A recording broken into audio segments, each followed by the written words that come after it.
Hello aspirants. News today के एक नए अंक में आप सभी का स्वागत है।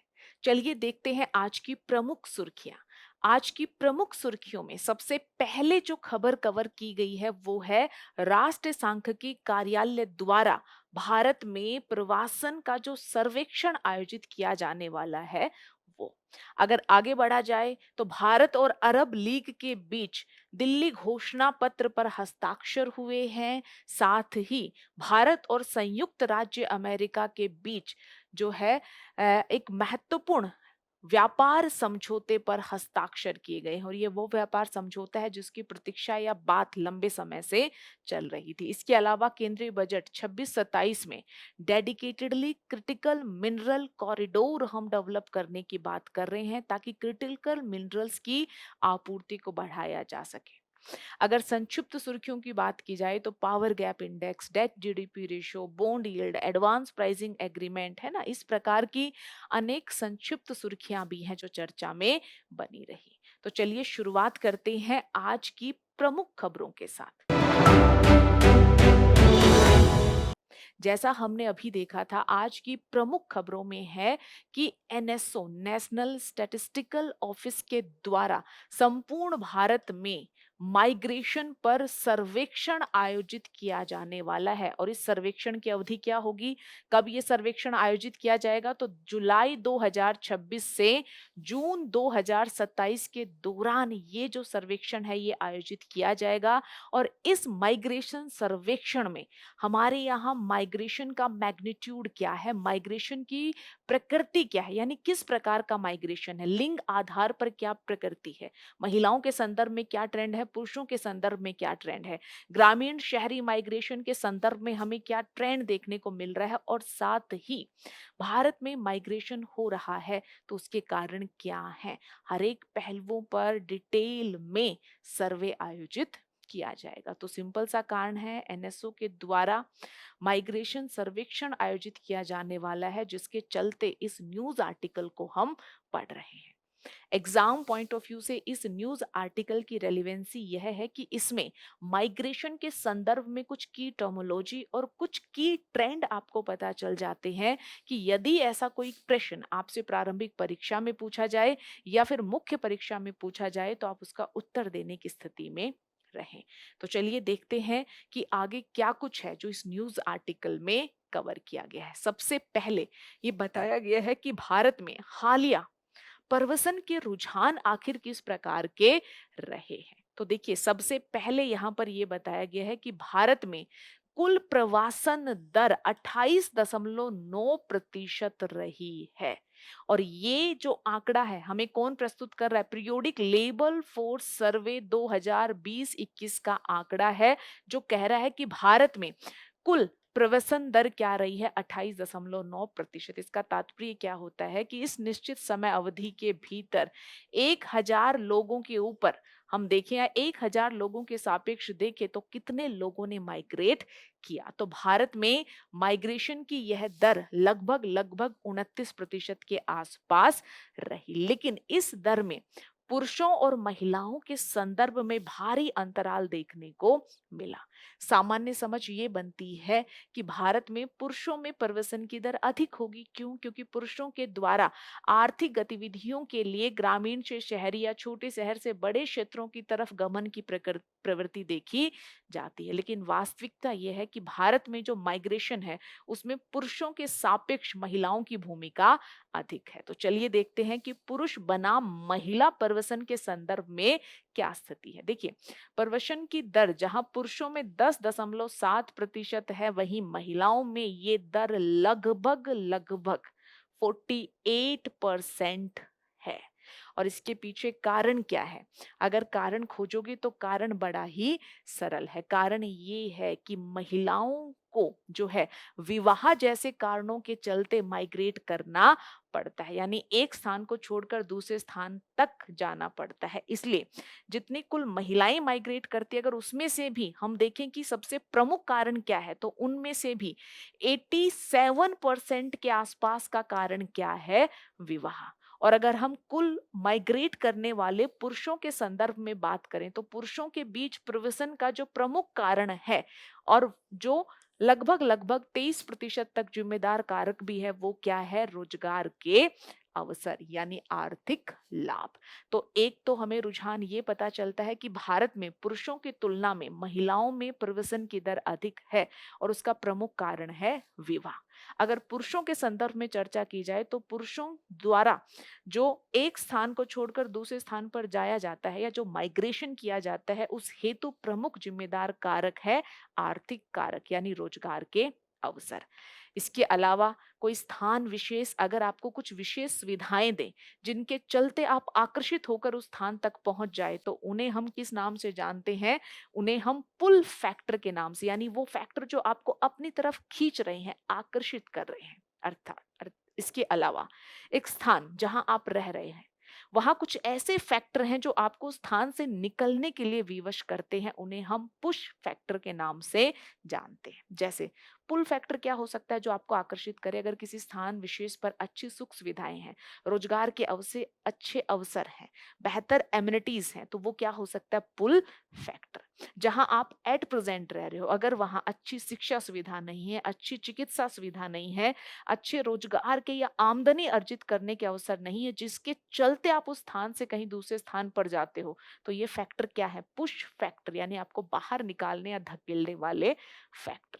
तो भारत में जो माइग्रेशन है उसका एक कारक क्या है? पुल फैक्टर, जिन्हें अपकर्ष कारक कहा जाता है ना। नौकरी के अवसर के चलते, बेहतर जीवन संभावनाओं के चलते लोग एक स्थान से दूसरे स्थान की तरफ जाते हैं, और इसमें भी प्रमुख ट्रेंड देखोगे कि इन कारणों से लोग ग्रामीण क्षेत्र से शहरी क्षेत्र की तरफ माइग्रेट कर जाते हैं, और इसका मैग्नीट्यूड काफी उच्च है। आर्थिक सर्वेक्षण 25-26 के अनुसार वर्ष जो 20 और 21 रहा, उसमें 4 लोगों में से या 4 ग्रामीण लोगों में से एक ग्रामीण भारतीय क्या था? प्रवासी रहा। तो ये जो ग्रामीण शहरी प्रवसन है, जिसका प्रमुख कारण है रोजगार के अवसर और आर्थिक जीवन की बेहतर संभावना, वो भारत में प्रमुख पुल फैक्टर बनता है।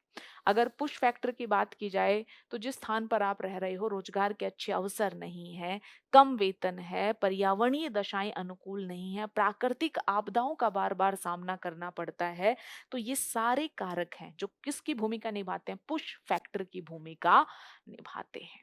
तो यहाँ पर हमने देखा कि भारत में आखिर माइग्रेशन का मेजर ट्रेंड क्या है और माइग्रेशन के पीछे जिम्मेदार कारक क्या है। अब अगर बात की जाए कि ये जो माइग्रेशन है, ये किस प्रकार से चुनौतीपूर्ण हो सकता है? देखिए, माइग्रेशन के लाभ हैं, लोगों को बेहतर आजीविका के अवसर मिलते हैं, मोबिलिटी गतिशीलता संभव हो पाती है, लेकिन इन सब के अलावा इसकी कुछ चुनौतियां भी हैं। जैसे प्रमुखतः हम देख रहे हैं कि ग्रामीण लोग किसकी तरफ माइग्रेट कर रहे हैं? शहरी क्षेत्र की तरफ माइग्रेट कर रहे हैं। इससे ग्रामीण क्षेत्र के लिए भी कुछ चिंताएं पैदा होती हैं और शहरी क्षेत्र के लिए भी कुछ चिंताएं पैदा होती है। जैसे अगर युवा वर्ग कार्य की तलाश में ग्रामीण क्षेत्र को छोड़कर शहरी क्षेत्रों की तरफ माइग्रेट कर जाएंगे, तो ग्रामीण क्षेत्र में श्रम बल कम बचेगा, जिसके चलते ग्रामीण जो उत्पादन गतिविधियां हैं, ग्रामीण क्षेत्र में कृषि कार्य प्रमुख है, वो नकारात्मक ढंग से प्रभावित होने लगेगा।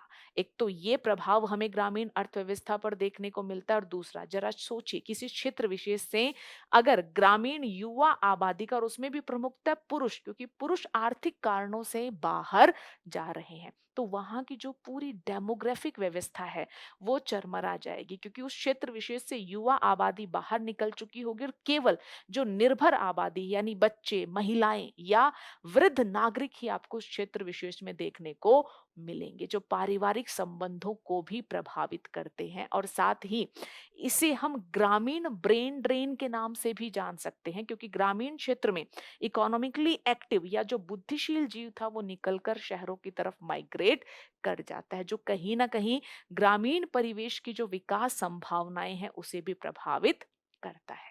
तो हम देखते हैं कि अगर इस प्रकार से माइग्रेशन होता है, तो ग्रामीण अर्थव्यवस्था पर और ग्रामीण सामाजिक व्यवस्था पर तो नकारात्मक प्रभाव होता ही होता है। इसके अलावा अगर शहरी क्षेत्रों की जनसंख्या बढ़ने लगे, जिसका एक कारण है प्राकृतिक दर से होने वाली वृद्धि या प्राकृतिक कारणों से होने वाली वृद्धि, यानी ग्रामीण जनसंख्या जन्म दर है उस कारण से जनसंख्या बढ़े। दूसरा कारण क्या है कि बाहर से लोग आकर बसने लगे। 2011 की जनगणना के आंकड़ों के अनुसार भारत में 21% जनसंख्या शहरों में रहती है, जो 2030 तक कितना हो जाएगी? 40% हो जाएगी। अर्थात अगर हमने अपने शहरों को इस बढ़ते दबाव या बोझ के लिए तैयार नहीं किया और ग्रामीण क्षेत्र से लोग शहरों की तरफ बढ़ते गए, माइग्रेशन अगर चलता रहा, तो शहरी जो इंफ्रास्ट्रक्चर है वो दबाव में आ जाएगा और आ क्या जाएगा? ऑलरेडी आ चुका है। शहरी क्षेत्रों में जो शिक्षा सुविधाएं हैं, स्वास्थ्य सुविधाएं हैं, बेसिक इंफ्रास्ट्रक्चर जैसे रोड इत्यादि ऑलरेडी अत्यधिक दबाव में कार्य कर रहे हैं। और अगर ये माइग्रेशन और बढ़ता है और अगर हम इस इन बेसिक एमिनिटीज की स्थिति को बेहतर नहीं कर पाते, तो ये दबाव और भी बढ़ेगा। शहरी जो पूरी व्यवस्था है वो प्रभावित होने की संभावना बनेगी। इन सभी के बीच यानी ग्रामीण और शहरी अर्थव्यवस्था के बीच वो व्यक्ति भी महत्वपूर्ण है जो माइग्रेट कर रहा है। अगर माइग्रेट करने वाले लोगों के संदर्भ में बात की जाए, तो ऐसे लोग आर्थिक संभावनाओं की लालसा में ग्रामीण क्षेत्र को छोड़कर शहरी क्षेत्रों की तरफ बढ़ रहे हैं।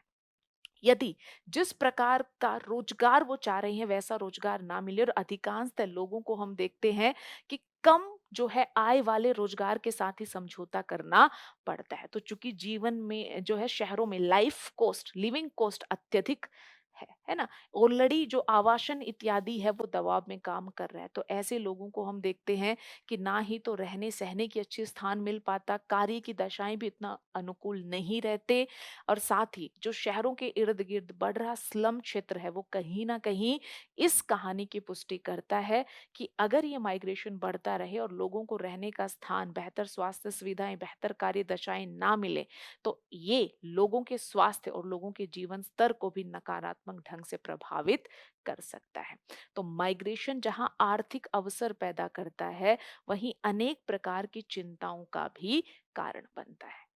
इसी को ध्यान में रखते हुए सरकार के द्वारा कुछ कदम भी उठाए गए हैं। सबसे पहला कदम ग्रामीण क्षेत्र की ओर, क्योंकि ग्रामीण क्षेत्र में जो पुश फैक्टर हैं, अगर हम उन्हें कम कर दें, यानी लोगों को अगर ग्रामीण क्षेत्र में ही रोजगार के अवसर मिले, बेहतर जीवन सुविधाएं मिले, तो ये संभावना होगी कि ग्रामीण क्षेत्र से लोग शहरों की तरफ कम माइग्रेट करें और कम माइग्रेट करें तो माइग्रेशन के चलते जो पैदा होने वाली चिंताएं हैं उनका कुछ हद तक समाधान हो पाएगा। अर्थात ये मोटा मोटा बात करता है कि स्मार्ट सिटी की संकल्पना स्मार्ट विलेज के बिना संभव नहीं है और इस दिशा में हम काफी सारी कोशिश कर रहे हैं। अगर रोजगार के फ्रंट पर बात की जाए तो Deen Dayal Antyodaya national rural livelihood mission, साथ ही एमजी नरेगा जिसका नाम अब हमने बदल दिया है, नाम क्या है? विकसित भारत रोजगार और आजीविका का गारंटी मिशन विधेयक 2025 यानी जी राम जी विधेयक, यानी हम ग्रामीण क्षेत्र में लोगों को रोजगार के अवसर देने की कोशिश कर रहे हैं। अगर शहरी क्षेत्रों की बात की जाए तो शहरी क्षेत्रों के उत्थान के लिए कुछ नया नहीं है। अमृत मिशन का नाम आपने सुना होगा, स्मार्ट सिटी मिशन का नाम आपने सुना होगा, ताकि शहरी क्षेत्रों में जो बेसिक एमिनिटीज हैं उनकी सुविधा को हम बेहतर बना पाए। इसके अलावा ट्रांजिट ओरिएंटेड डेवलपमेंट जिसे परागमन उन्मुख विकास के नाम से जाना जाता है, क्या है?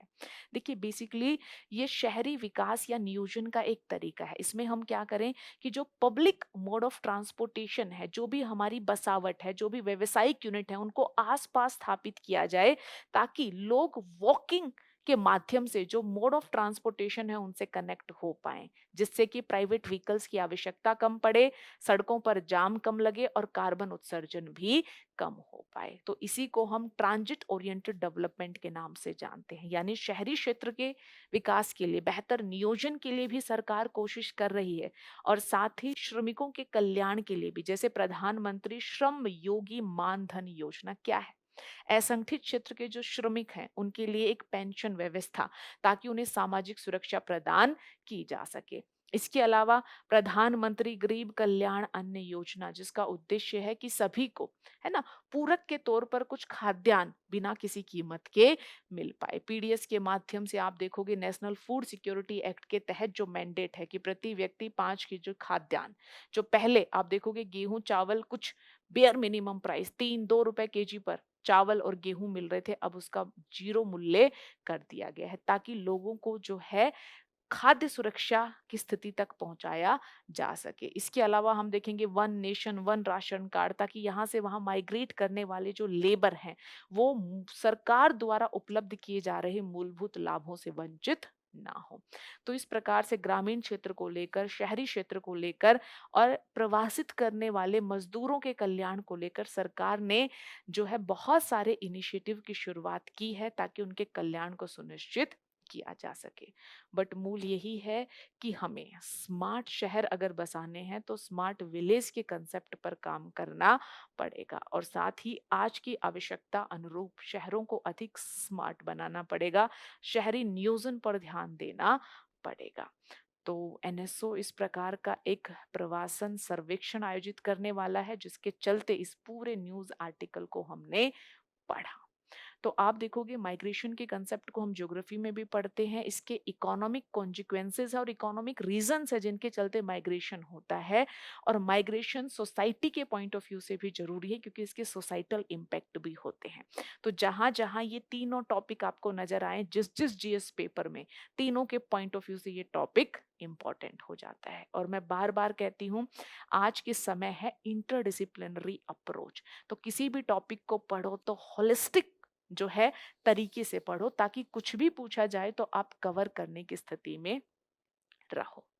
इसी के साथ चलिए देखते हैं आज की दूसरी प्रमुख खबर जो जुड़ी हुई है भारत और अरब लीग यानी लीग ऑफ अरब स्टेट्स के बीच हुए घोषणा पत्र पर हस्ताक्षर से। आप सभी को विदित होगा, सब जानते हैं कि सेकंड इंडिया अरब फॉरेन मिनिस्टर मीटिंग चल रही थी। अब इस मीटिंग में जो है एक घोषणा पत्र पर सहमति बनी, और इस घोषणा पत्र पर भारतीय विदेश मंत्री, अरब देशों के विदेश मंत्री, अरब लीग के महासचिव की भागीदारी के साथ हस्ताक्षर किया गया, जिसके चलते इस टॉपिक को आज हम पढ़ रहे हैं। ये टॉपिक अंतरराष्ट्रीय संबंधों के दृष्टिकोण से काफी महत्वपूर्ण हो जाता है। चलिए देखते हैं कि इस दिल्ली घोषणा पत्र की प्रमुख विशेषताएं क्या हैं। सबसे पहले तो अरब लीग यानी अरब राष्ट्रों के जो विदेश मंत्री और भारत के जो विदेश मंत्री हैं, उनके बीच शांति और सुरक्षा के मामले में जो है एक सहमति बनी। किन किन बिंदुओं पर ध्यान दिया गया? बेसिक बिंदु है जिनकी बात भारत हर एक प्लेटफॉर्म पर करता, आपको रटने की आवश्यकता नहीं है। एक है बहुपक्षवाद, दूसरा है दूसरे देश की संप्रभुता का सम्मान किया जाए, आतंक एंटी टेरर जो है दिशा में हमें काम करना है, और यूनाइटेड नेशन सिक्योरिटी काउंसिल में सुधार। आपको हर बार रटने की आवश्यकता नहीं है, सिंपली ये सोचना है कि जब भी भारत अंतरराष्ट्रीय पटल पर कुछ सुधार की बात करता है तो क्या करता है। चलिए थोड़ा थोड़ा जान लेते हैं। मल्टीलैटरलिज्म किसे कहते हैं? देखिए, जब राष्ट्र अपने सिर्फ व्यक्तिगत हितों पर केंद्रित होकर काम ना करें, जब दो से अधिक राष्ट्र, बेसिकली जब दो से अधिक राष्ट्र मिलकर कॉमन उद्देश्यों को पूरा करने के लिए, साझा उद्देश्यों को पूरा करने के लिए काम करें, और जहां उद्देश्य क्या है कि विश्व की जो व्यवस्था है वो बनी रहे और व्यवस्था नियमों के अनुरूप चले। जब इस प्रकार के दृष्टिकोण के साथ राष्ट्र एकत्रित होकर काम करें तो इन्हें बहुपक्षवाद के नाम से जाना जाता है। जैसे यूनाइटेड नेशन क्या है, बहुत सारे राष्ट्र साझा उद्देश्यों के लिए काम करें। डब्ल्यूटीओ क्या है, बहुत सारे राष्ट्र साझा उद्देश्य है ना। आईएमएफ क्या है, G20 जो देशों का समूह क्या है, वो सब किसके एग्जाम्पल है? मल्टीलेटरलिज्म के ही एग्जाम्पल है। तो उस दिशा में काम करना है, दूसरों की संप्रभुता का सम्मान करना है, आतंकवाद रोधी प्रयास करने हैं, और भारत बार बार मांग करता है कि संयुक्त राष्ट्र सुरक्षा परिषद में बिल्कुल उसी दिशा में सुधार होने चाहिए जिस दिशा में वैश्विक स्तर पर शक्ति संतुलन में बदलाव आ रहा है। तो एक तो वैश्विक शांति और सुरक्षा पर समझौता हुआ, दूसरा आर्थिक स्थिरता और सुरक्षा, और इस हेतु जो है स्वेज नहर लाल सागर आर्थिक और समुद्री विकास पहल का उल्लेख किया गया है। देखिए क्या है ये स्वेज नहर, लाल सागर और समुद्री विकास पहल? ये सिर्फ इस बात पर केंद्रित नहीं है कि ये जो स्वेज नहर, लाल सागर क्षेत्र है, इसका इस्तेमाल केवल शिपमेंट या ट्रेड के लिए किया जाए, बल्कि ये विकास पहल इससे कहीं अधिक गहन है। ये कहती है कि समुद्री संसाधनों का कैसे इस्तेमाल किया जाए, ब्लू इकोनॉमी यानी समुद्र से जो हमें प्राप्त हो सकते हैं आर्थिक लाभ, उनसे हम अधिक से अधिक लाभान्वित कैसे हों। इस क्षेत्र का सुरक्षा के दृष्टिकोण से किस प्रकार से इस्तेमाल किया जाए, यानी एक डेवलपमेंट इनिशिएटिव है जो कहता है कि इस क्षेत्र से हमें अधिक से अधिक लाभ लेने हैं, ना कि सिर्फ शिपमेंट या ट्रेड से जुड़े हुए लाभ। तो इस प्रकार के इनिशिएटिव को लेकर भी एक समझौता भारत और अरब लीग के बीच बना है। अगर देश विशेष के संदर्भ में बात करें तो देखते हैं कि समझौते से या ये जो मीटिंग हुई उसमें किस किस प्रकार की टिप्पणियां समझ में आती हैं। फिलिस्तीन की बात की जाए तो एक संप्रभु स्वतंत्र राष्ट्र के रूप में या राज्य के रूप में इसका समर्थन किया है। ठीक है, इसके अलावा अगर यमन की बात की जाए तो हुती लड़ाकों द्वारा किए गए हमलों की निंदा की गई है और बाब अल मंडेब जल डमरू की सुरक्षा पर भी जोर दिया गया है। ये कुछ प्रमुख बातें हैं जो राष्ट्र विशेष हैं, जिनके संदर्भ में सहमति हमें देखने को मिलती है। अब अगर बात की जाए ज्योग्राफी की, देखिए ये आर्टिकल सिर्फ आईआर के पॉइंट ऑफ व्यू से जरूरी नहीं है। अगर स्वेज कनाल कहीं चर्चा में है, रेड सी चर्चा में है ना, जो है बाब अल मंदेब जलडमरू अगर चर्चा में है ना, तो ये सारे स्थान अगर चर्चा में है तो इसका मतलब क्या है कि मानचित्र आधारित प्रश्न भी आपसे पूछे जा सकते हैं, तो उनके लिए तैयार रहना है। साथ ही हम अरब लीग के साथ समझौते की बात कर रहे हैं। तो अरब लीग आखिर है क्या? तो हम देखते हैं कि क्या है, एक अंतर सरकारी संगठन है जिसमें वर्तमान में 22 देश हैं। और ये देश क्या है, मध्य पूर्व, मिडल ईस्ट और उत्तरी अफ्रीका के जो राष्ट्र हैं वो किसमें शामिल हैं, अरब लीग में शामिल हैं। ये देखिए ग्रीन कलर से जो इंडिकेट किया गया है, ये सारे राष्ट्र किसके सदस्य हैं, अरब लीग के सदस्य हैं, जिसकी स्थापना 1945 में काहिरा में होती है। और इसके पीछे जो जिम्मेदार प्रोटोकॉल है वो क्या है, 1944 का अलेक्जेंड्रिया प्रोटोकॉल। जैसा मैंने अभी बताया एट प्रेजेंट इसमें 22 सदस्य हैं, लेकिन अगर संस्थापक सदस्यों की बात की जाए तो उसमें मिस्र, इराक, लेबनान, सऊदी अरब, सीरिया, जॉर्डन और यमन को शामिल किया जाता है। मुख्यालय कहाँ है, काहिरा, मिस्र में। अच्छा, भारत के लिए अरब लीग इतनी महत्वपूर्ण क्यों है? क्यों? क्योंकि इनके बीच व्यापारिक संबंध महत्वपूर्ण है। अरब देश और भारत के बीच 240 बिलियन डॉलर से अधिक का व्यापार हुआ।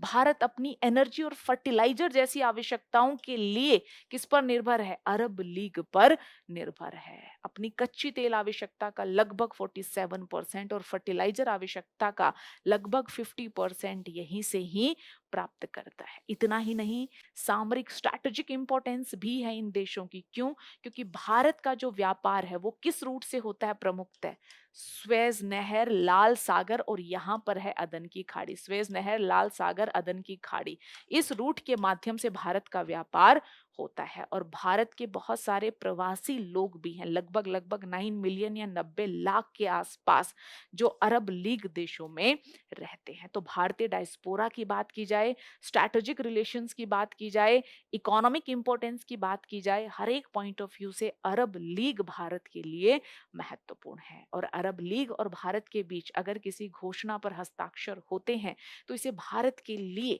एक जो है बेहतर हम स्थिति मान सकते हैं। तो यही है, भारत अरब लीग के बीच दिल्ली घोषणा पत्र पर हस्ताक्षर होते हैं। उस घोषणा पत्र में क्या था, अरब लीग की व्यवस्था क्या है और क्यों ये अरब लीग भारत के लिए महत्वपूर्ण है। तो यहाँ पर जो महत्वपूर्ण कनाल, जो जलडमरू है ना, खाड़ी इत्यादि की बात की, ज्योग्राफी पॉइंट ऑफ व्यू से जरूरी है, सबकी लोकेशन देखेंगे। अरब लीग कंट्रीज जो है उनकी लोकेशन मैप में आसानी से, आराम से, अच्छे से देखेंगे। और साथ ही जो बाकी डिस्कशन हमने आईआर के पॉइंट ऑफ व्यू से, इकोनॉमी के पॉइंट ऑफ व्यू से किया, वो तो महत्वपूर्ण हो ही जाता है। तो यहाँ एग्जाम पॉइंट ऑफ व्यू से ये सारी चीजें हैं, है ना, जिनको आप ध्यान में रखकर पढ़ाई कर सकते हो। अब हम बात करते हैं कि लंबे समय से प्रतीक्षा जिसकी हम कर रहे थे वो था भारत और यूएसए के बीच व्यापार समझौता। फाइनली उस समझौते पर हस्ताक्षर हो गए। आपको बताने की आवश्यकता नहीं है कि लगभग लगभग मिड 2025 में यूएसए ने भारत पर जो है भारी मात्रा में टैरिफ आरोपित किए। पहले तो कहा कि 25% की दर से हम आप पर रेसिप्रोकल टैरिफ लगाएंगे। क्यों? क्योंकि आप भी हम पर टैरिफ लगाते हो, हम रिटेलिएट करने वाले, बदला लेने वाला टैरिफ लगाएंगे। और उसके कुछ समय पश्चात ही भारत पर 25% की दर से और टैरिफ आरोपित किया गया और कहा गया कि ये जो टैरिफ है ये इसलिए लगाया जा रहा है ताकि, क्यों? क्योंकि भारत रशिया से बड़ी मात्रा में तेल आयात कर रहा है। तो ये पेनलाइज करने वाला टैरिफ है, यानी समग्र तौर पर यूएसए ने भारत पर 50% की दर से टैरिफ आरोपित किया। और जैसा कि हम जानते हैं और आगे देखें भी कि यूएसए भारत का प्रमुख व्यापार भागीदार है। अगर एक बड़े व्यापार भागीदार के साथ, जिसके साथ अच्छी बात क्या है या अच्छी बात क्या थी कि इसके साथ हम ट्रेड सरप्लस में है, यानी जितने का हम इंपोर्ट करते हैं उससे कहीं अधिक वैल्यू का एक्सपोर्ट करते हैं। अगर ऐसे ट्रेड भागीदार के द्वारा टैरिफ आरोपित कर दिया जाए तो इसकी संभावना प्रबल हो जाती है कि हमारा निर्यात प्रभावित होगा, जिसके चलते भारत के द्वारा लंबे समय से कोशिश की जा रही थी कि अमेरिका के साथ एक ट्रेड डील स्ट्राइक की जाए और अंततः ये संभव हो गया। तो ये है पूरी इस आर्टिकल की पृष्ठभूमि। चलिए अब हम देखते हैं आखिर ये समझौता क्या है। समझौते के संदर्भ में ये बात सामने आ रही है कि तत्काल प्रभाव से जो रेसिप्रोकल टैरिफ रेट्स है 25 से घटाकर कितना कर दिया जाएगा, 18%। और जो 25% अतिरिक्त टैरिफ भारत पर आरोपित किया गया था क्योंकि भारत रशिया से ऑयल इंपोर्ट कर रहा था, उस टैरिफ को समाप्त कर दिया गया है। यानी अब जो इफेक्टिव टैरिफ की रेट रहेगी वो क्या होगी, लगभग 18% के आसपास। जो नीचे लिखा है वो ऑलरेडी मैं आपको बता चुकी हूँ। अब आखिर ऐसा क्या हुआ कि अमेरिका ऐसा रिलैक्सेशन या रियायत भारत को देने को तैयार होता है। अगर इस बात पर चर्चा की जाए तो रिपोर्ट्स कह रही हैं कि अमेरिका ने भी इस समझौते से कुछ हासिल किया, और वो क्या है, अमेरिका ने ये सुनिश्चित किया है कि भारत अमेरिकी वस्तुओं के आयात को बढ़ाएगा, और इसमें भी प्रमुखतः ऊर्जा, प्रौद्योगिकी, उत्पाद और परमाणु उपकरण क्षेत्र में डॉलर 500 बिलियन से अधिक का आयात शामिल है। यानी भारत अमेरिका से इन इन प्रकार की चीजों का आयात करेगा, ऐसा आश्वासन भारत ने अमेरिका को दिया है। इसके अलावा ये भी इस समझौते के संदर्भ में चर्चा में रहा कि भारत अमेरिका से आने वाले उत्पादों पर जो प्रशुल्क और गैर प्रशुल्क बाधाएं लगाता है उन्हें भी कम करेगा, ताकि अमेरिकी उत्पादों को भारतीय बाजारों में स्थान मिल पाए। तो ये जो टैरिफ छूट का लाभ भारत को मिल रहा है, इसके बदले में भारत को भी कुछ आश्वासन अमेरिका को देने पड़े हैं, ऐसा रिपोर्ट्स का कहना है। चलिए देखते हैं कि इस समझौते का भारत के लिए क्या महत्व है। सबसे पहले तो आर्थिक महत्व। क्यों? क्योंकि अगर अमेरिका ने जितना रेसिप्रोकल टैरिफ विश्व पर लगाया उसकी तुलना में अगर टैरिफ दर भारत पर ज्यादा लगेंगी तो सीधी सी बात है कि भारत का निर्यात क्या होगा, बढ़ेगा या कम होगा? निर्यात कम होगा। निर्यात कम होगा तो भारत के स्तर पर उत्पादन गतिविधियां कम होंगी, रोजगार के अवसर इत्यादि प्रभावित हो जाएंगे। तो जो बेसिकली प्रभाव भारत की उत्पादन गतिविधियों पर पड़ा, रोजगार पर पड़ा, या और अगर लंबे समय तक ऐसी स्थिति रहती तो जो प्रभाव हो सकता था अब वो प्रभाव नहीं होगा। और सबसे ज्यादा जब ऐसी कोई भी व्यवस्था हो तो जो छोटे उद्योग होते हैं, एमएसएमई इत्यादि, वो सर्वाधिक प्रभावित होते हैं। तो अब वो प्रभाव नहीं होगा, यानी आर्थिक महत्व इस समझौते का भारत के लिए रहेगा। रणनीतिक सुधार भी है, क्योंकि अगर दो देशों के बीच इस प्रकार का अगर जो तनाव था वो तनाव का दौर समाप्त होता है तो इसमें रणनीतिक एवं आर्थिक जुड़ाव की संभावना भी बनती है। तो स्ट्रैटेजिकली भी ये भारत के लिए इंपॉर्टेंट है। इसके अलावा इसका जियोपॉलिटिकल इम्प्लीकेशन भी है। अगर भारत और अमेरिका के बीच संबंध मजबूत होते हैं तो चाइना का जो प्रभुत्व है उसे भी आसानी से काउंटर बैलेंस किया जा सकता है। आसानी से तो मैं कहूंगी थोड़ा ज्यादा लिबरल टर्म होगी, लेकिन हाँ, उसे भी काउंटर बैलेंस करने की कोशिश की जा सकती है। और साथ ही देखिए, अमेरिका ने भारत पर टैरिफ आरोपित किए, इससे भारत की जो जीडीपी की संभावनाएं हैं वो प्रभावित होंगी, ऐसे अनुमान आए। जिसके चलते हम क्या देखते हैं कि आपकी देश के आर्थिक सामर्थ्य को कम आंका जाता है, निवेशक आपके यहाँ निवेश कम करने को वरीयता देते हैं, जिसके चलते आपके यहाँ विदेशी पूंजी आती कम है और विदेशी पूंजी जाती अधिक है। और जब विदेशी पूंजी कम आए, है ना, तो यानी आपकी करेंसी की मांग कम हो रही है, तो आपकी मुद्रा कमजोर भी होती है। तो आपकी आर्थिक स्थिरता, आपकी एक्सचेंज रेट, सबको इस प्रकार के निर्णय प्रभावित करते हैं। तो अगर ये समझौता हो गया है तो संभावना है आर्थिक स्थिरता या मैक्रो इकोनॉमी के फ्रंट पर हमारी स्थिति बेहतर होगी, वैश्विक स्तर पर हमारी छवि इमेज बेहतर होगी, भारत को विश्व में एक बेहतर निवेश डेस्टिनेशन के तौर पर देखा जाएगा।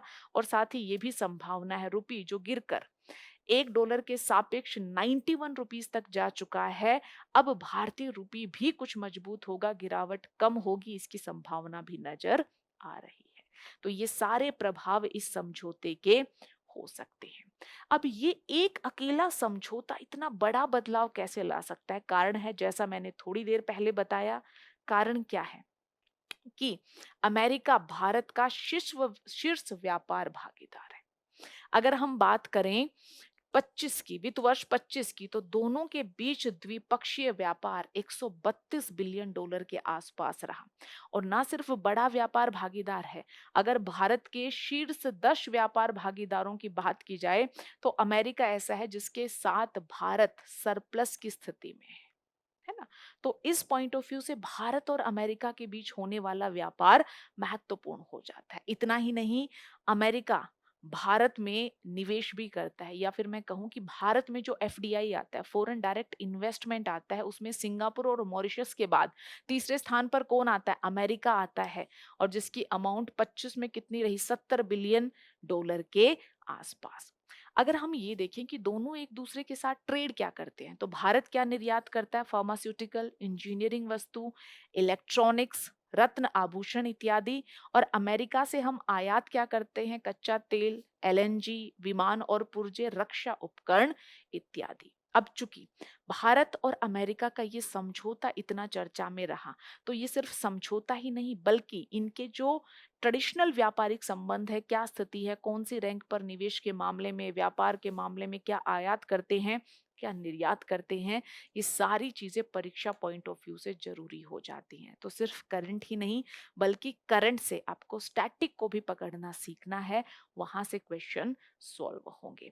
तो ये जो समझौता है, भारत अमेरिका के व्यापारिक संबंध हैं, ये prelims as well as mains दोनों के पॉइंट ऑफ व्यू से जरूरी है। तो एक बार इस आर्टिकल को अच्छे से पढ़ेंगे और इसके चलते स्टैटिक जरूरी हो जाता है, तो स्टैटिक रिक्वायरमेंट्स को भी ध्यान में रखकर करंट अफेयर को कवर करेंगे।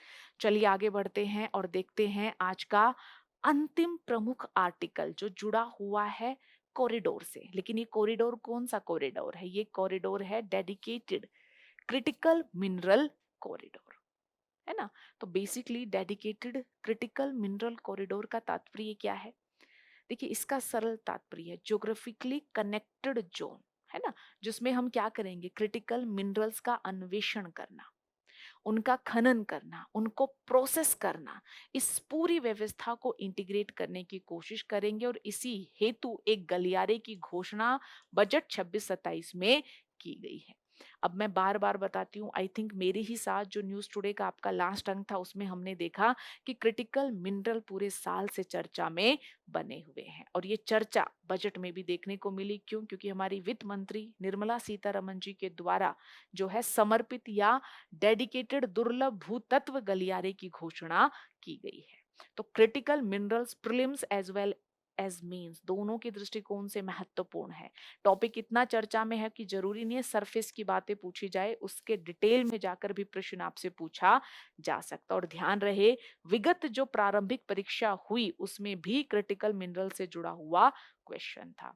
तो एग्जाम को लेकर इस टॉपिक की हायर पॉसिबिलिटी है, अच्छे से इस टॉपिक को तैयार करना है। चलिए अभी के लिए हम देखते हैं कि आखिर बजट में जिस गलियारे की घोषणा की गई है पूरी व्यवस्था क्या है। उड़ीसा, केरल, आंध्र प्रदेश और तमिलनाडु में क्या किया?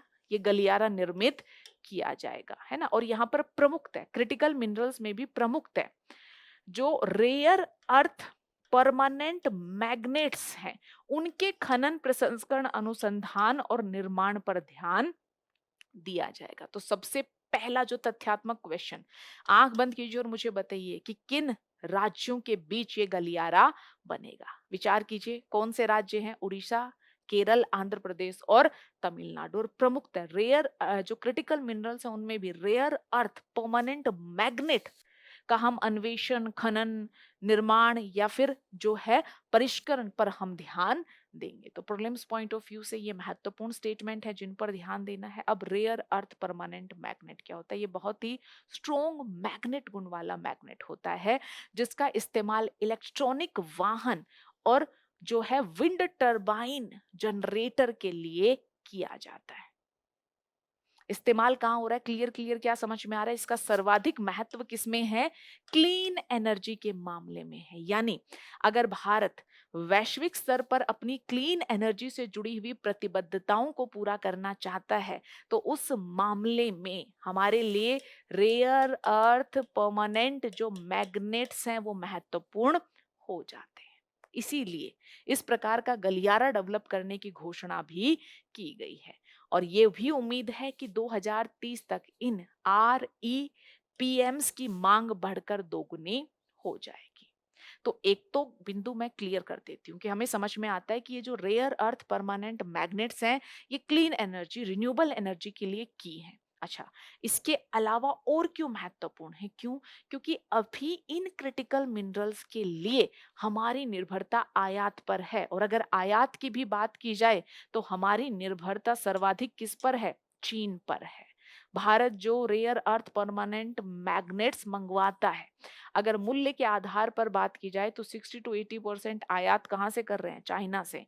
और अगर वॉल्यूम की बात की जाए तो 85 से 90% भूमिका किसकी है? चाइना की है। तो हम चाइना पर अपनी निर्भरता कम करना चाहते हैं। साथ ही जो अभी मैंने बताया स्वच्छ ऊर्जा संबंधी अपने लक्ष्य को पूरा करना चाहते हैं। क्यों?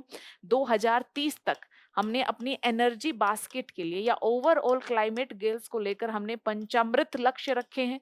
2070 तक नेट जीरो एमिशन, है ना, इसका लक्ष्य हम रख रहे हैं। तो इसके लिए क्लीन एनर्जी व्यवस्था जरूरी है और साथ ही राष्ट्र सुरक्षा के लिए भी जरूरी है। ये गलियारे रक्षा उपकरण या जो सटीक ढंग से जो है कार्य करने वाले सेंसर्स हैं उनके लिए भी क्रिटिकल मिनरल्स की घरेलू आपूर्ति सुनिश्चित करेंगे। तो ये हमारी राष्ट्र सुरक्षा के दृष्टिकोण से भी हमारे लिए महत्वपूर्ण हो जाते हैं। इसके अलावा अब हम देखते हैं कि चलिए ठीक है, रेयर अर्थ परमानेंट मैग्नेट के बारे में देख लिया, जो गलियारा डेवलप करने की बात हो रही है वो देख लिया। अब हम देखते हैं कि आखिर क्रिटिकल मिनरल्स की दिशा में मोटा मोटा अब तक किस प्रकार की कोशिश सरकार के द्वारा की गई है। एक तो रेयर अर्थ परमानेंट मैग्नेट विनिर्माण योजना लगभग 7,280 करोड़ खर्च वाली एक योजना है जिसके तहत क्या किया जाएगा? इससे जुड़े हुए जो विनिर्माण संयंत्र इत्यादि उनको स्थापित किया जाएगा। इसके अलावा हम नेशनल जो है क्रिटिकल मिनरल मिशन शुरू करते हैं। इसका उद्देश्य क्या है कि क्रिटिकल मिनरल्स की आपूर्ति को बेहतर बनाया जाए। हम खनन भी करें क्रिटिकल मिनरल का, साथ ही जहां क्रिटिकल मिनरल्स का इस्तेमाल हुआ है वहां से उनकी पुनर्प्राप्ति की कोशिश भी करें, रिसाइकलिंग की कोशिश भी करें। और इसी दिशा में एक और कोशिश है MMDR, mines and minerals development and regulation act 1957 में होने वाले संशोधन। 2023 में हमने संशोधन किया जिसके माध्यम से जो है हमने क्रिटिकल मिनरल्स की सूची की बात की और साथ ही क्रिटिकल मिनरल्स के संदर्भ में जो है आप देखोगे नीलामी का अधिकार किसे दिया गया? जो है एक तरफा केंद्र सरकार को दिया गया। इसके अलावा 2025 में भी हम MMDR एक्ट में संशोधन की बात की। क्या हमने किया कि देखिए, जहां इस प्रकार के क्रिटिकल मिनरल मिलने की संभावना है वहां निजी क्षेत्र को जो है अगर एक स्थान पर कोई दूसरा भी मिनरल मिलने की संभावना है तो उसके अन्वेषण का अधिकार दिया जाए बिना किसी अतिरिक्त शुल्क के, है ना। साथ ही अगर जो पट्टा एरिया बढ़ाने की आवश्यकता है तो पट्टा एरिया भी बढ़ा दिया जाए। इस प्रकार की बहुत सारी कोशिशें सरकार के द्वारा की जा रही हैं ताकि भारत में क्रिटिकल मिनरल्स की आपूर्ति की स्थिति को बेहतर किया जा सके, क्योंकि ये क्लीन एनर्जी के लिए, नेशनल सिक्योरिटी यानी डिफेंस या फिर स्पेस क्षेत्र के लिए, है ना, ऑटोमोबाइल सेक्टर के लिए काफी महत्वपूर्ण है। और अगर आप करंट अफेयर पढ़ते हैं तो आपने पढ़ा होगा कि कुछ समय पहले ये जो रेयर अर्थ मैग्नेट्स थे, इनकी आपूर्ति पर जो है चाइना ने अलग अलग प्रकार के प्रतिबंध लगाए, जिसके चलते यूएसए, एशिया सभी राष्ट्रों में ऑटोमोबाइल सेक्टर प्रभावित हो गया, क्योंकि ऑटोमोबाइल्स में रेयर अर्थ मैग्नेट्स का इस्तेमाल किया जा रहा था। यानी चाइना जैसे देश के द्वारा इस प्रकार के जो महत्वपूर्ण क्रिटिकल मिनरल्स हैं, रेयर अर्थ मटेरियल हैं, उनका इस्तेमाल ट्रेड वेपन के तौर पर किया जा रहा है। इसी को ट्रेड वेपनाइजेशन के नाम से हम जानते हैं। तो इन सब चीजों को रोकना है तो हमें क्या करना पड़ेगा, अपनी उत्पादन क्षमता को बढ़ाना पड़ेगा, और इसी हेतु सरकार के द्वारा इस प्रकार का कदम उठाया गया है। यहाँ पर एक स्लाइड और है जो बात करती है कि भारत में दुर्लभ भूतत्व भंडार की स्थिति क्या है। मोनोजाइट के संदर्भ में बात की गई है ना, कि कितना हमारे पास भंडार है। इसके अलावा भौगोलिक विवरण या वितरण बेसिकली क्या है, कहाँ कहाँ पर ये हमें देखने को मिलता है। तो ये सारी चीजें हैं जो एकदम तथ्यात्मक बातें हैं, इस स्लाइड में दी गई हैं, इन्हें भी आप अच्छे से पढ़ लेंगे। ये थी आज की प्रमुख खबरें, और प्रमुख खबरों के साथ एक प्रमुख संदेश भी है, वो ये कि हर एक तथ्य को पढ़ना जरूरी नहीं है, और साथ ही करंट अफेयर को पढ़ते टाइम सिर्फ करंट डायमेंशन को ध्यान में नहीं रखना, बल्कि स्टैटिक पोर्शन को भी ध्यान में रखना है। और साथ ही जो टॉपिक जितना अधिक चर्चा में हो रहा, संभावना बनती है कि वहां गहराई से जाकर या गहराई में जाकर स्टेटमेंट आपसे बनाकर पूछी जाए। जो टॉपिक कम चर्चा में रहा, वहां संभावना बनती है कि सरफेस लेवल प्रकार का क्वेश्चन बने। तो करंट अफेयर के महत्व को समझना है और उससे अपनी तैयारी की जो दिशा है उसे जो है आपको दिशा निर्देशित करना है। इसी के साथ जो प्रमुख खबरें हैं उन्हें हम रोकते हैं और आगे बढ़ते हैं संक्षिप्त सुर्खियों के साथ।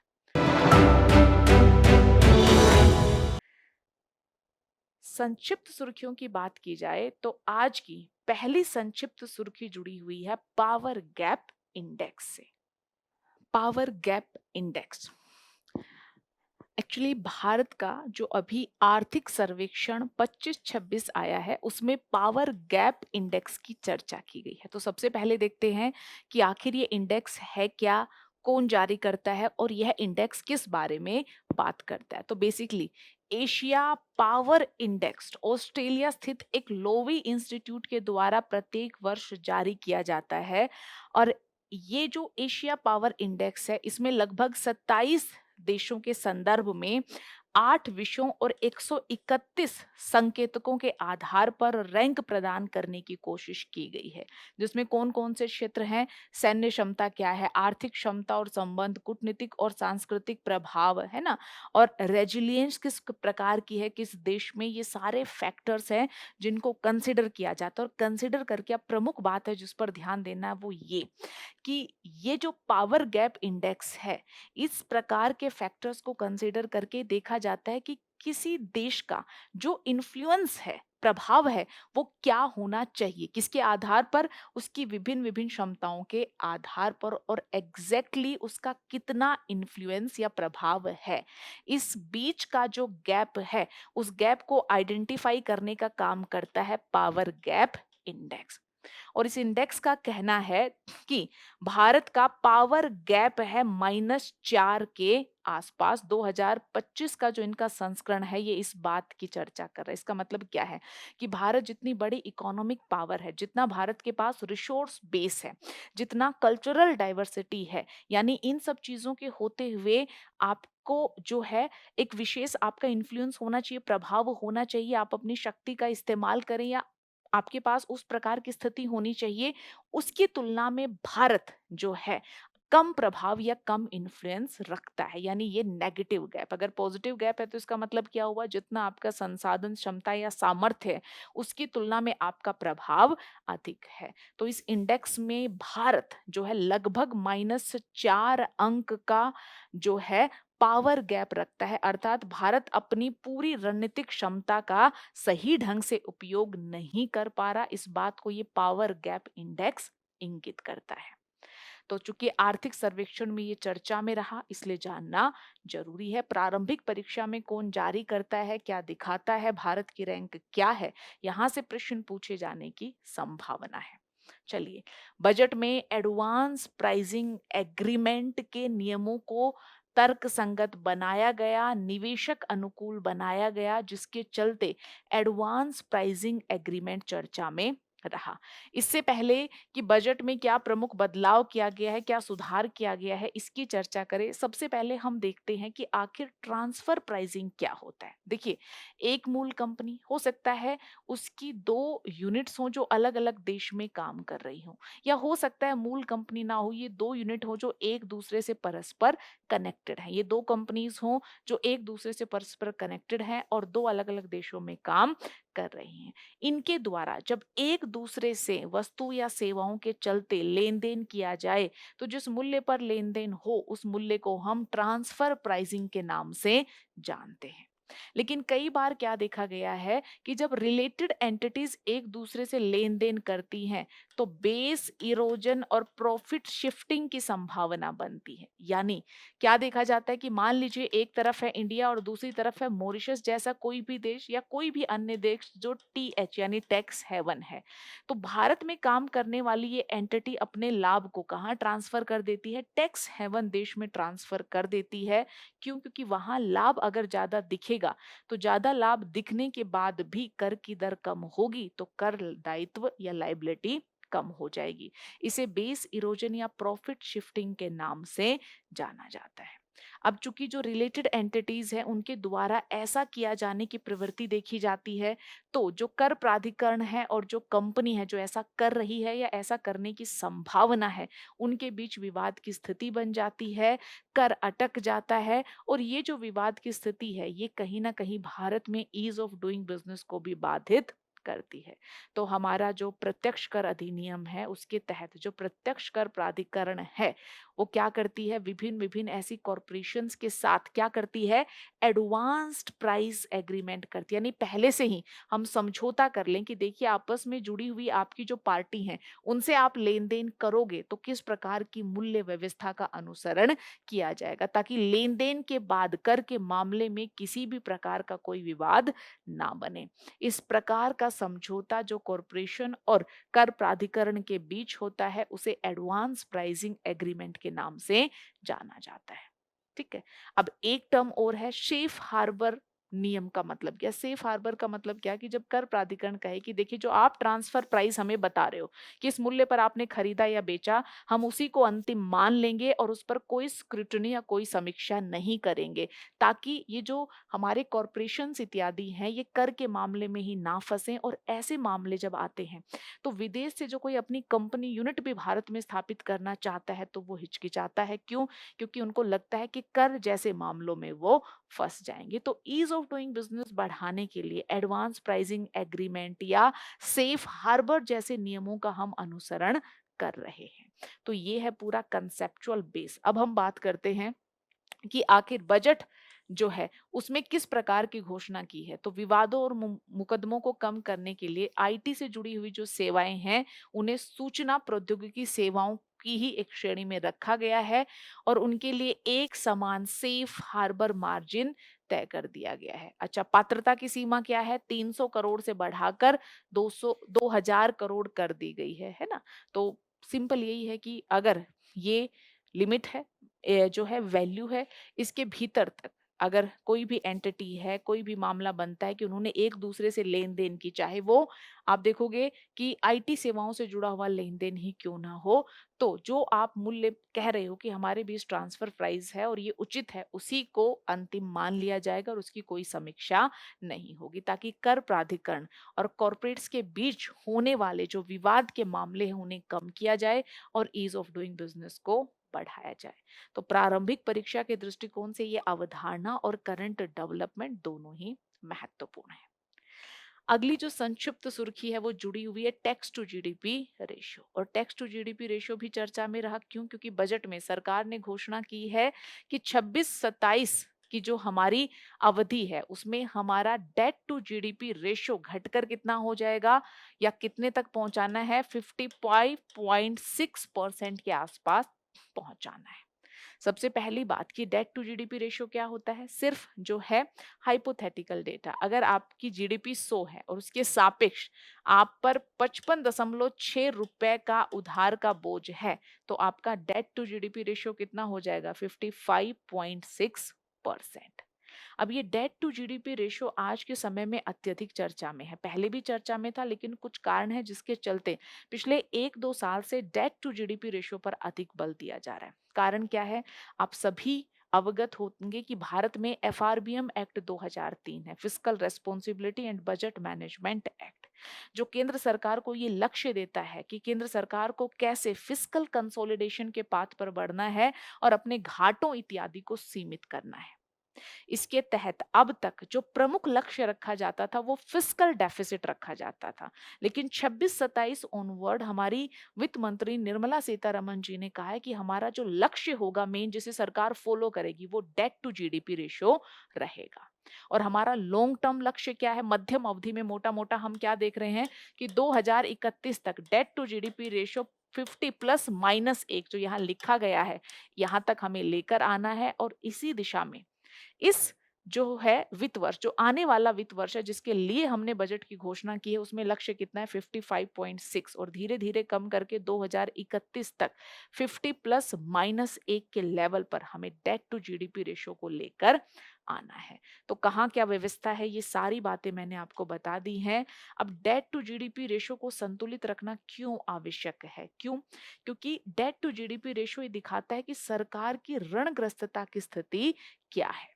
अगर ये ऋणग्रस्तता की स्थिति संधारणीय सीमाओं के भीतर रहे तो उचित है, अगर ज्यादा बढ़ जाए तो इसका क्या प्रभाव है कि ऋण चुकाने की जो क्षमता है वो नकारात्मक ढंग से प्रभावित होने लगती है। संप्रभु रेटिंग यानी किसी देश को जो रेटिंग दी जाती है क्रेडिट रेटिंग एजेंसीज के द्वारा, वो कम होने लगती है। क्यों, अगर आपका ऋण बढ़ता जाएगा, चुकाने की क्षमता कम होगी, तो जो है आपके डिफॉल्ट होने की संभावना बढ़ेगी, और ऐसी स्थिति में क्रेडिट रेटिंग एजेंसीज आपकी क्रेडिट रेटिंग को कम कर देती हैं। एक और बात जो सिर्फ एक लाइन में आपको समझनी है वो ये कि सभी देशों के लिए डेट टू जीडीपी रेशो का एक ही अनुपात सही नहीं होता, देश की स्थिति पर निर्भर करता है। अमेरिका जैसे देश में 100 plus debt to GDP ratio है, चाइना में 90% के आसपास है। एट प्रेजेंट भारत का जो जनरल गवर्नमेंट का डेट टू जीडीपी रेशो बात की जाए तो वो 80% के आसपास है। एनके सिंह कमेटी बनी, एफआरबीएम संशोधन से जुड़ी हुई ये कमेटी, इनके द्वारा ये अनुशंसा प्रस्तुत की गई कि भारत में debt to GDP ratio general government का 60% होना चाहिए, जिसमें 40% सेंट्रल गवर्नमेंट और 20% जो है राज्य सरकार की हिस्सेदारी होनी चाहिए। तो ये कुछ महत्वपूर्ण बातें हैं जो आपको पता होनी चाहिए। इसी के साथ चलिए बात कर लेते हैं बॉन्ड यील्ड की। बॉन्ड यील्ड कितना रहा, 6.77 पर जो है 10 वर्षीय बेंचमार्क बॉन्ड यील्ड बंद हुई, जिसके चलते बॉन्ड यील्ड चर्चा में आ गया। बॉन्ड यील्ड है क्या, बॉन्ड क्या है, एक इंस्ट्रूमेंट, एक उपकरण या उधार का एक तरीका। अगर मैं बॉन्ड जारी करूं, उसे खरीद कर आप मुझे पैसे दें, तो क्या हो रहा है, बॉन्ड के माध्यम से उधार लेना या ऋण प्राप्त करना संभव हो रहा है। तो बॉन्ड क्या है, ऋण प्राप्त करने का एक या उधार लेने का एक तरीका। ठीक है, अब बॉन्ड यील्ड क्या है, मान लीजिए मैंने एक बॉन्ड जारी किया, इस बॉन्ड में आपने अपने पैसे लगाए यानी मुझे उधार दिया, तो ऐसा तो है नहीं कि आप चैरिटी कर रहे हो, आपने उधार इसलिए दिया, क्यों, क्योंकि आप यहाँ से किसी रिटर्न की उम्मीद कर रहे हो। तो बॉन्ड पर जो आपको रिटर्न मिलता है वो क्या है, एक तो मान लीजिए 100 रुपए की वैल्यू का बॉन्ड है और हम कहें कि 10 रुपए प्रति वर्ष क्या है इस पर कूपन है, तो कूपन रेट कितनी हो गई, 10% जो प्रतिवर्ष आपको मिल जाएगी। ये क्या है, बॉन्ड पर प्राप्त होने वाला प्रतिफल। इसके अलावा बॉन्ड जो है, मान लीजिए इसकी फेस वैल्यू है 100 रुपए, बॉन्ड फेस वैल्यू से ज्यादा पर भी बिक सकता, आपने पढ़ा होगा, और कम पर भी बिक सकता है। आपने खरीदा 100 रुपए में, अगर आप इसे बेचे 110 में, तो 10 रुपए का आपको और भी तो लाभ हुआ, प्लस 10 रुपए एक साल इस बॉन्ड को होल्ड करने के एवज में आपको कूपन मिल गया। तो ये 20 रुपए टोटल क्या है आपका बॉन्ड यील्ड या बॉन्ड पर मिलने वाला प्रतिफल। इसमें आपने किस मूल्य पर खरीदा बेचा, अगर उससे कोई लाभ है तो भी शामिल शामिल किया जाता है और प्लस उस बॉन्ड पर जो कूपन आपको मिल रहा है उस अमाउंट को भी शामिल किया जाता है। इसे कहते हैं बॉन्ड यील्ड। अब बॉन्ड यील्ड और बॉन्ड के प्राइस का सहसंबंध भी यहां पर बताया गया है। देखिए, बॉन्ड यील्ड और बॉन्ड का प्राइस, अगर देखिए बॉन्ड का प्राइस बढ़े तो बॉन्ड यील्ड कम होती है, और अगर बॉन्ड का प्राइस कम हो तो बॉन्ड यील्ड बढ़ती है। यानी इनमें व्युत्क्रमानुपाती प्रकार का सहसंबंध देखने को मिलता है। अब इसे ऐसे समझना है, मान लीजिए किसी बॉन्ड का प्राइस बढ़ गया, फेस वैल्यू से ज्यादा 110 पर बिक रहा है। अच्छा, कूपन रेट अभी भी इस पर कितनी है? 10 रुपए है। तो जरा सोचिए, ये 10 रुपए 110 का कितना प्रतिशत होगा? सीधी सी बात है कि 10% से तो कुछ कम या 9% समथिंग के आसपास होगा। यानी आप देखोगे कि कूपन रेट 10 रुपए है, कूपन 10 रुपए ही है, लेकिन चूंकि वो बॉन्ड महंगा हो गया तो ये 10 रुपए प्रतिशत के तौर पर गिर गए, जिससे कूपन रेट कम हो गई, यानी बॉन्ड यील्ड कम हो गया। सेम जस्ट इसके ऑपोजिट, मान लीजिए ये बॉन्ड बिक रहा है अब 90 रुपए में। अच्छा, अभी भी कूपन अमाउंट कितनी है? 10 रुपए है, लेकिन 10 रुपए 90 का 10% से ज्यादा हो जाएगा, यानी बॉन्ड यील्ड बढ़ गई। इस प्रकार से जो बॉन्ड प्राइस है और बॉन्ड यील्ड है उसमें इन व्युत्क्रमानुपाती प्रकार का उल्टा प्रकार का सहसंबंध देखने को मिलता है। अब सवाल ये कि बढ़ता बॉन्ड यील्ड क्या प्रभाव छोड़ता है? बॉन्ड यील्ड बढ़ने का मतलब क्या है कि बॉन्ड को कम मूल्य पर खरीदा बेचा जा रहा है ना, उस पर जो कूपन रेट है कम हो गया तो कूपन अमाउंट प्रतिशत में बढ़ गई। यानी जब बॉन्ड यील्ड बढ़े, उधार लेने की दर बढ़े, तो बिजनेस इत्यादि के लिए उधार लेना महंगा हो जाता है। ये बॉन्ड यील्ड बढ़ने का प्रभाव हमें देखने को मिलता है। क्लियर है? तो चलिए, ये देखा हमने बॉन्ड यील्ड। अगला जो हमारा टॉपिक है वो विज्ञान और प्रौद्योगिकी से जुड़ा हुआ है, और टॉपिक का टाइटल है गुरुत्वीय लेंसिंग, है ना, ग्रेविटेशनल लेंसिंग। हुआ क्या कि खगोलविदों के द्वारा एक सुपरनोवा की पहचान की गई। सुपरनोवा क्या है? जब कोई तारा अपने जीवन के अंतिम चरण में पहुंचता है, प्रबल विस्फोट के साथ फटता है, तो इसे सुपरनोवा कहा जाता है। तो खगोलविदों के द्वारा सुपरनोवा की पहचान की गई, और इसमें ये देखा गया कि सुपरनोवा का प्रकाश दो हिस्सों में बट गया। एक हिस्सा अभी पृथ्वी तक पहुंच गया है, दूसरा हिस्सा काफी समय बाद या काफी दशकों बाद पृथ्वी पर पहुंचेगा। क्यों? क्योंकि टाइम डिस्टोर्शन देखने को मिला। अब इस प्रकार का सुपरनोवा देखा गया। हम देख रहे हैं कि दो प्रकाश है, दो भागों में बट गया। क्या महत्व है? ब्रह्मांड के विस्तार की गति को समझना और ब्रह्मांड के इतिहास को समझने में इस प्रकार की घटनाएं महत्वपूर्ण भूमिका निभाती हैं। अगर कभी पूछा जाए गुरुत्वीय लेंसिंग क्या है, तो ये तब घटित होता है जब कोई क्लस्टर जैसा बहुत ही भारी खगोलीय प्रकार का पिंड अंतरिक्ष समय को इतना मोड़ दे कि उसके पास से गुजरने वाले प्रकाश का मार्ग साफ और स्पष्ट तौर पर मुड़ या विकृत हो जाए, बिल्कुल किसी लेंस की तरह। तो जिस पिंड के कारण प्रकाश मुड़ता है उसे गुरुत्वीय लेंस कहते हैं, और प्रकाश के मुड़ने की इस परिघटना को गुरुत्वीय लेंसिंग के नाम से जाना जाता है। तो ये नई प्रकार की टर्मोलॉजी है जो समय समय पर चर्चा में आती रहती हैं, इन पर अपनी नजर बनाकर रखनी है। साथ ही अगला जो आर्टिकल है जुड़ा हुआ है सापेक्षिकता के सिद्धांत से। शोधकर्ताओं ने बताया कि अल्बर्ट आइंस्टीन का जो सामान्य जनरल थ्योरी ऑफ रिलेटिविटी है, उस अब तक के किए गए जो है सबसे कठिन जो है परीक्षण में सफल रहा है, जिसके चलते जनरल थ्योरी ऑफ रिलेटिविटी की हम बात करें। सिद्धांत 1915 में प्रकाशित हुआ था, और इससे 10 वर्ष पहले प्रकाशित आइंस्टीन के विशेष सापेक्षिकता सिद्धांत का ही ये विस्तार था। सिद्धांत क्या बताता है कि द्रव्यमान और ऊर्जा स्पेस टाइम को कर्व कर देते हैं, जिससे हम गुरुत्वाकर्षण का अनुभव करते हैं। इनके अनुसार गुरुत्वाकर्षण कोई विशेष प्रकार का बल नहीं है। गुरुत्वाकर्षण की भी इनके सिद्धांत के अनुसार एक गति होती है, और यह गति प्रकाश की गति के बराबर होती है। जितना द्रव्यमान अधिक होगा उतना ही अंतरिक्ष और समय को अधिक वक्र करेगा, यानी कर्व करेगा या मोड़ेगा। तो इस सिद्धांत का महत्व क्या है? गुरुत्वाकर्षण को समझने, ब्लैक होल के विलय, गुरुत्वीय तरंगों जैसी घटनाओं के पूर्वानुमान के संदर्भ में भी जो है जानकारी देने का काम करता है या ज्ञान देने का कार्य करता है ये सिद्धांत। पोल्यूटर पे, है ना, इस बारे में फिर से सुप्रीम कोर्ट ने चर्चा की, यानी पर्यावरणीय कंपनसेशन के संदर्भ में सर्वोच्च न्यायालय का एक निर्णय आया और इस निर्णय में पोल्यूटर पे, यानी जो प्रदूषण फैला रहा है, जो प्रकृति को नुकसान पहुंचा रहा है, उसे पे करना पड़ेगा। इस सिद्धांत पर सर्वोच्च न्यायालय ने जोर दिया। प्रमुख बात जो कही सर्वोच्च न्यायालय ने वो यही है कि देखिए, ये जो निगम, कॉरपोरेशन या बड़ी बड़ी कंपनीज हैं, ये पर्यावरण को कोई भी नुकसान पहुंचाती है, इस एवज में जो इन पर कंपनसेशन लगाया जाता है ना, जो इन पर जुर्माना लगाया जाता है, वो आइडेंटिकल नहीं होना चाहिए, प्रतीकात्मक नहीं होना चाहिए, बल्कि ये अच्छा होना चाहिए जुर्माना, ताकि इस प्रकार की कंपनी जो है या इस प्रकार के लोग कानून से डरें और कानूनों का पालन करें। बड़ी बड़ी कंपनी पर नाम मात्र का जुर्माना लगा दिया जाता है, जो पे करना उनके लिए बहुत ही आसान है, इसलिए वो पर्यावरण या प्रकृति के महत्व को गंभीरता से नहीं लेती। और इसी क्रम में सुप्रीम कोर्ट ने कहा कि आर्थिक दक्षता के अनुरूप दंड लगना चाहिए। प्रदूषक द्वारा भुगतान के सिद्धांत है, उस पर जोर दिया जाना चाहिए। और अगर हम बात करें भारत के कॉन्स्टिट्यूशन की, तो आर्टिकल 21 राइट टू लाइफ की बात करता है, और राइट टू लाइफ में स्वच्छ पर्यावरण का अधिकार भी शामिल है। तो ये बड़ी ही सरल सी बात है, जिसके चलते ये आर्टिकल चर्चा में रहा।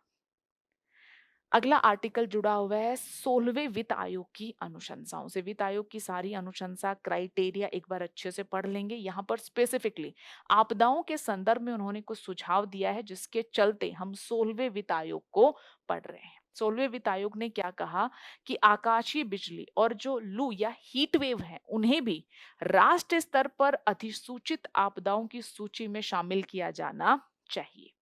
अब क्या है राष्ट्र स्तर पर अधिसूचित आपदाएं? देखिए, ये विशेष श्रेणियां हैं जिन्हें आपदा प्रबंधन अधिनियम 2005 के तहत मान्यता दी जाती है। और जब ऐसी आपदाएं होती हैं, तो उन आपदाओं के मामले में राहत, है ना, कार्यवाही और वित्तीय सहायता उपलब्ध करवाई जाती है।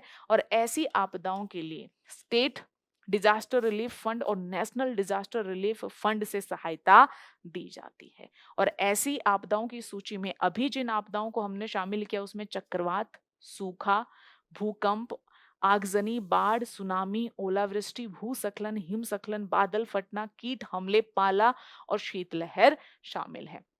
इन्हीं जो है आपदाओं की सूची में हीट वेव, है ना, और आकाशीय बिजली को शामिल करने की बात की गई है, ताकि ऐसी आपदाओं के संबंध में जो है तात्कालिक राहत पहुंचाई जाए और नेशनल और स्टेट जो डिजास्टर रिलीफ फंड है, उनसे वित्तीय सहायता प्रदान की जा सके। ऐसी अनुशंसा हमारे 16वें वित्त आयोग के द्वारा की गई है। आज की जो अंतिम सुर्खी है, वो जुड़ी हुई है एक प्रमुख स्थल जिसका नाम है आर्मेनिया, राजधानी येरेवान।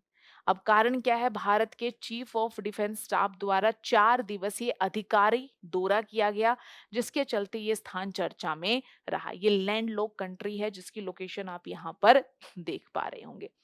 ट्रांस काकेशिया क्षेत्र में, यानी जो काकेशस पर्वत श्रृंखला है, उसके दक्षिण में ये बसा हुआ है। इसके एक तरफ है जॉर्जिया, अजरबैजान, दूसरी तरफ ईरान, और पश्चिम में क्या है? तुर्की है। ये जो क्षेत्र है ना, ये अजरबैजान की भौगोलिक स्थिरता में स्थित एक निर्जातीय अर्मेनियाई बाहुल्य क्षेत्र। आप देखोगे अजरबैजान और अर्मेनिया के बीच ये लंबे संघर्ष का कारण भी बनता है, लेकिन हाँ, अभी ये मुद्दा लगभग सुलझ गया है। अगर इस देश के संदर्भ में बात की जाए, तो इसका सबसे ऊंचा पर्वत शिखर क्या है? माउंट अरागत से, या अलागेज के नाम से भी जाना जाता है। अरास नदी यह पूर्व की ओर बहती है, ये यहाँ की प्रमुख नदी है। और इस नदी के उत्तर में आर्मेनिया और अजरबैजान तथा दक्षिण में तुर्की और ईरान के बीच अंतरराष्ट्रीय सीमा ये नदी जो है बनाती है। तो ये कुछ बिल्कुल मूलभूत फैक्चुअल इंफॉर्मेशन, मैप आधारित प्रश्न यहाँ से पूछे जा सकते हैं। तो इस पॉइंट ऑफ व्यू से इस आर्टिकल को देखना है। तो ये थी आज की संक्षिप्त सुर्खियां, जो प्रमुखतः झुकी हुई थी इकोनॉमी की तरफ। क्यों? क्योंकि आर्थिक सर्वेक्षण और बजट का समय चल रहा है, तो वहां से जो जो फाइंडिंग है, वो न्यूज टुडे में अपना स्थान बना लेती हैं। तो जैसा मैंने प्रमुख खबरों के संदर्भ में बताया, एग्जाम पॉइंट ऑफ व्यू से क्या कितना जरूरी है, ये समझते हुए पढ़ेंगे, ताकि जितना जरूरी है उतना हम रिटेन करें। साथ ही डॉक्यूमेंट को एक बार अच्छे से पढ़ लेंगे, रिवीजन रिटेन करने की क्षमता को बेहतर बनाता है। इसी के साथ न्यूज टुडे के आज के अंक को मैं विराम देती हूँ। आप सभी का धन्यवाद।